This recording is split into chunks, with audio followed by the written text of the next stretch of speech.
Welcome back to the Beast Game Podcast, and today we're going to talk about the revamp of the Joker character. So this is technically try number 3 at this point. But before we do that, proud to announce that we have a New York Times bestseller among us. In addition to running for president, he has taken time to release his self-help book called Brace Yourself Fool, Applying the Hood Mentality in Everyday Life. What the fuck, man? Jeez. And continue. Actually, take a look at rule number 6, which says that when a stranger enters the trap, they give you bad vibes. Tell them that the pizza place is closed for the day, and peace out. So, Mike, what does that actually mean? Oh, my goodness. I lost train of thought now. Damn, this road's get funnier and funnier. What the hell? What it means is that DC should let this Joker shit go. This is what it means.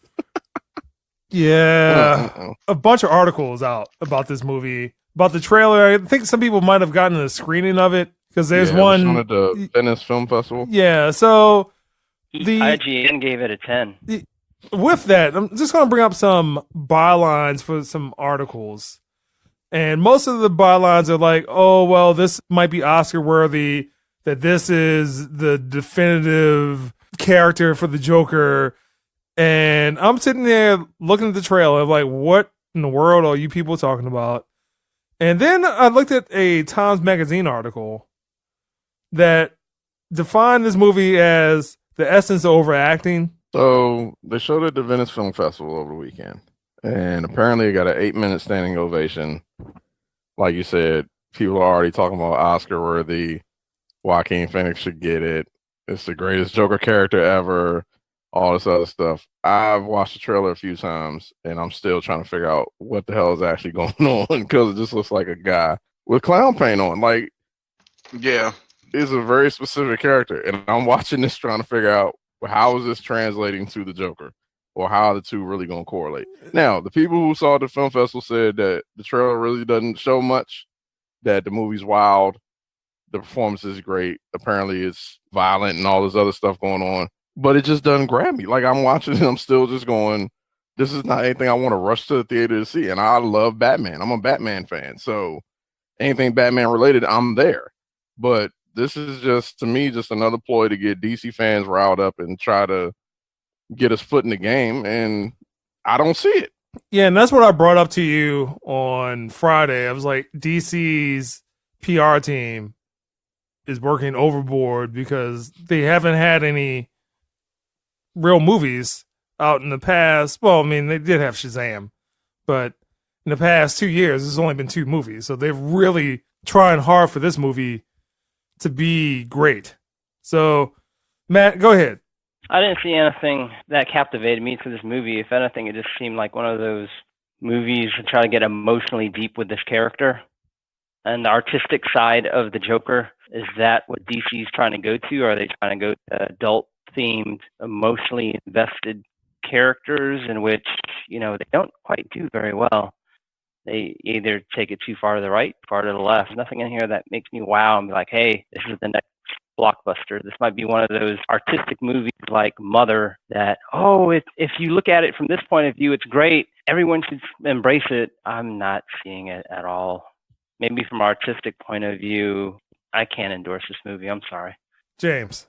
I think that they're trying to incorporate... So you talking about The Killing Joke, or... Yeah. With elements of that, because in there he was a comedian.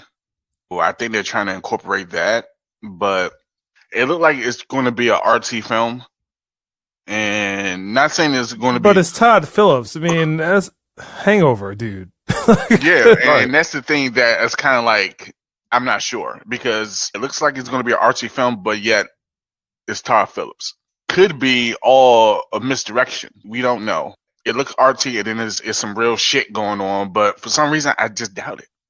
I don't really have faith that this movie is going to be even good. And I just think that, like you said, DC is just trying to hurry up and catch up. They're still playing catch up because they haven't really had a movie out in a minute. I think the last movie they had was what, Shazam? That did very well. That was yeah, pretty but good. I mean, really tonally enjoyed it's that. a different movie. So if you look at all the Marvel movies, Mhm. tonally they have something set. I mean, they might mess with genres, but they still operate on the same level. It's all the the same universe. type of tone. Yeah. The tone is the same. Yeah. It seems as if they're trying to take a darker tone. Is it possible that this movie could be good? Yes, it is possible. It's not grabbing me. Joaquin Phoenix is a good actor. He could probably pull the role off, but from the trailer, it just seems like he's just a dude that's having a bad day. Of course, people listen to this and they know comics, they know what I'm talking about. If that's what they're going to that part of the Joker story about the Killing Joke one bad day, I can see that because it seemed like everything that he does is all fucked up. It's just all messed And up. that's gonna be my problem with the movie is that I don't want to sit there for an hour and a half, 2 hours of watching a deconstruction of a person. Nothing goes right for them, everything goes wrong, and then somehow he meets Zazie Beetz, somewhat changes his life, and something bad happens, and then all of a sudden he goes off the deep end. I assume that's what the movie is about. I haven't even seen it. Haven't And read you may any be 100% reviews about it. correct. Yep. You may figure out the whole damn plot right then and there. Yeah, and then he probably has some beef with Thomas Wayne or somebody close to him. And obviously Robert De Niro's in the movie, so there's probably some problems with him. And that is the movie, at least from my interpretation. I just don't want to sit there for 2 hours and watch sad scene after sad scene. I'm supposed to really feel something for this person when he's supposed to be one of the greatest villains in comic book history. Oh, it's so sad. Oh, Arthur Fleck. Oh, okay. It's like they're trying to pull your heartstrings to feel sympathetic towards him, which is to me is I don't know. I mean, and there's always been a trend more recently to have a sympathetic villain. This is his movie to do that. I mean, again, every movie there has to be some philosophical difference about the villain. It's not necessarily that the person's bad. It's like, well, they just had a different track on life, a different viewpoint. That's it. That's what's going to happen to him. It's just like, oh, well, he just had it rough is going to be this Joker movie. And then somehow he incites chaos with face paint. Are you going to go see this movie? I'll No. see it for the podcast. I'm still debating. For the podcast only, that's it. He just sounds so disinterested. I mean, Like, yeah. I think I with mean, I understand this though. movie, I don't think it's going to be terrible. I just think it's not going to be great. Might be. I don't think it's going to be a 10 or this big Oscar-worthy thing that they're saying. To me, all this is just fluff to try to get people to go to theater and check it. Yeah, all these articles mentioning Oscar. How? To me, that's a deficit when a movie hasn't even come out yet and they're talking Oscar already. No, because you already set the bar pretty high. So people's expectations are going to be high. I mean, well, probably not for us, but for the normal moviegoer, the expectation is going to be like, oh man, this is amazing. It's going to be great. They said it's Oscar potential. They gave it a 10 on IGN. Critics are loving it. And then when people go see it, it's setting itself up. I'm You just know, going it to has say to live up to that that's shit. what the movie studio is supposed to do. They're supposed to promote the movie, and after they promote the movie, they go overboard on, oh well, this person definitive performance of their career. I'm like, okay, Mhm. Well, one thing I could say that I believe is going to be decent about this movie, I think the acting is going to be pretty good. Because, like I said, Joaquin Phoenix is a pretty good actor. You got Robert De Niro in there. You know, I agree, but I just think they're reaching. I think they're Yeah. reaching way too much. The acting, I'm sure that would be perfect. The way the story may go, the progression of the story, maybe kind of like, I don't know. I'm not so sure about that. My issue is they keep talking this Oscar thing like we haven't already had somebody win the Oscar for playing the Joker. Like, alive or dead, Heath Ledger got it. So True. why are you talking like that didn't happen?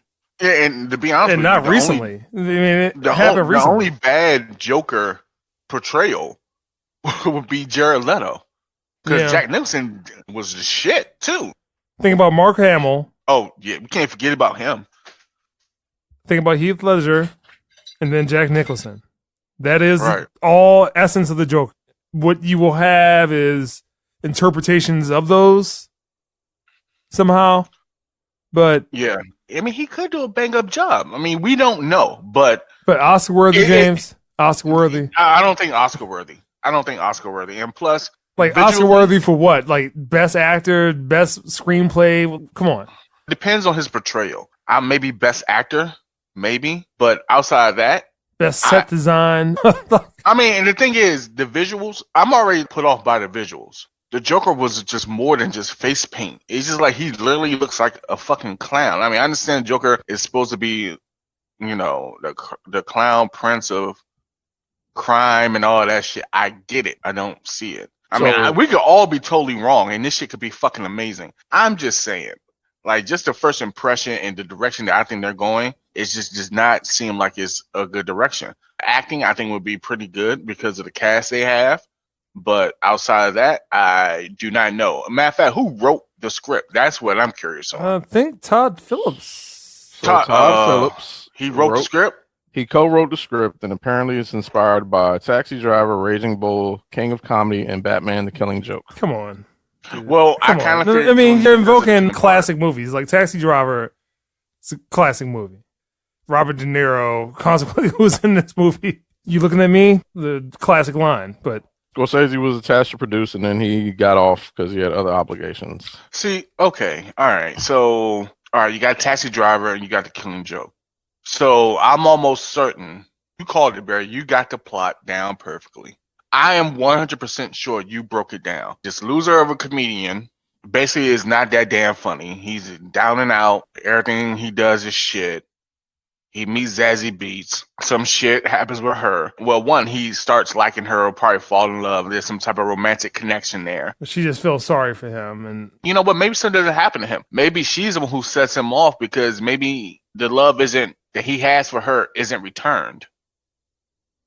You know what I'm saying? Like, we don't know. He goes over the deep end, like in Taxi Driver, when he went off the fucking deep end and just start fucking doing some crazy ass shit. So that's the only thing I can think of.